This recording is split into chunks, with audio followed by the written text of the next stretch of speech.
ও দুনিয়ার মা বোনেরা ভালো করে শুনো, দুনিয়া আসলে কিছুই না।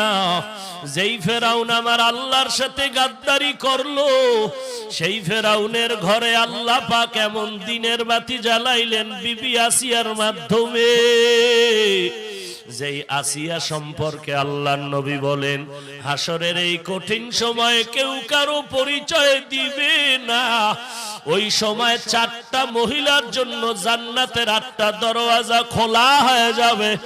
জান্নাতের 8টা দরওয়াজা দিয়া হাসরের ময়দানে 4 জন মহিলাকে বারবার ডাকা হবে। জান্নাতুল ফেরদাউসের দরজা দিয়া ডাকবে, আসো। জান্নাতের দরজায় মেহমান খানায় আসো। সূর্যের গরম যেন তোমাদের কষ্ট না দেয়। ওই 4 জন মহিলার ভিতরে একজন হলো ফেরাউনের বিবি আসিয়া। কারণ যে আসিয়াকে ফেরাউন ঈমানের কারণে শুলিবিদ্ধ করে দুনিয়া থেকে বিদায় করে দিয়েছেন, দ্বিতীয় নারী যাকে জান্নাতের 8টা দরওয়াজায় হাসরের ময়দানে ডাকবে। ধন্য মা, যেই মাকে জান্নাতের 8টা দরওয়াজায় ডাকা হবে। দ্বিতীয় নারী ঈসা নবীর মা মারিয়াম আলাইহিস সালাম জান্নাতের দরওয়াজা দিয়ে ডাকবে, আসো।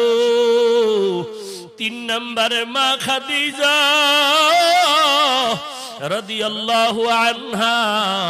আম্মা জান আয়েশা বলেন, আমি মাঝে মাঝে দেখতাম মায়ার নবী হুজরায় বসে বসে গুনগুন করে কান্না করতে। আমি আয়েশা আমার নবীরে জিজ্ঞাসা করতাম, নবী কোন ব্যথার কারণে, দুঃখের কারণে আপনি কাঁদেন? আমার উপরে কি আপনি বেজার? নবী বলতেন, না না আয়েশা, আমার অন্তরে যখন খাদিজার কথা মনে পড়ে যায়, আমি চোখের পানি ধরে রাখতে পারি না। কারণ ওই আরবের ভিতরে যখন আমি ছিলাম গরিব, আমি ছিলাম বড় ইতিম, খাদিজা আমাকে যখন স্বামী বলে গ্রহণ করেছিলেন, 2 জন স্বামী বিদায়ের পরে আমাকে কবুল করে নেয়। 5টা সন্তানের মা হওয়ার পরে আমার ঘরে আসে। আমি কালেমার দাওয়াত দিতে যাই, রাতের বেলা আসিয়া ঘরে সালাম দেওয়া মাত্র দরজা খুলে যাই। খাদিজা ছিল আরবের বড় ধনী নারী, সব সম্পদ আমার কাছে হাদিয়া হিসেবে দান করেছে। আমি আমার মাওলার ধ্যানে হেরা পর্বতের গুহায় সেখানে সময় কাটাইতাম। খাদিজা